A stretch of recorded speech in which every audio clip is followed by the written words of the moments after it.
का 31 जुलाई जो रफी साहब का डेथ एनिवर्सरी मनाया जा रहा था, आज उन्हीं को याद करते हुए हमने एक रफी नाइट स्पेशल रखी थी इधर। और खुशी की बात ये है कि मल्लिका मैम के द्वारा हमको एक ऐसा सिंगर मिला, सुशांत, मास्टर सुशांत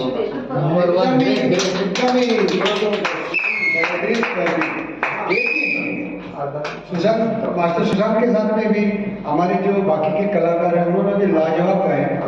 महेंद्र सर है, काका है, मनोहर सर है, जेपी सर है, मेहमान सर है, मल्लिका मैम ने भी अच्छा गाया और नो डाउट सूरज सर और किंग मैम और मास्टर भैया सबने आज एकदम इतना फर्स्ट क्लास हुआ गाना, बहुत मजा आ गया। हाँ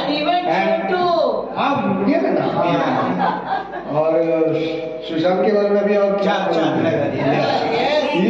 मेड द माहौल है। हाँ one more name, Imran sir, you also sang. Really, it was a fantastic event. बहुत मजा आ गया। मैं सोचा नहीं था जितना क्राउड इधर होगा। रफी साहब का एक होता है really एक tribute हुआ from Balaji Enterprises, and the credit goes to all people. Thanks Vijay Masbol, thanks Malika ma'am, and thanks to all of you for giving this lovely opportunity of singing this song. Thanks once again. Suraj sir. Rafi साहब ने बहुत हिंदी तो गाए हैं और मराठी भी आया, भरपूर गाने गाए हैं, तर त्यातला मी एक याचा घेतो।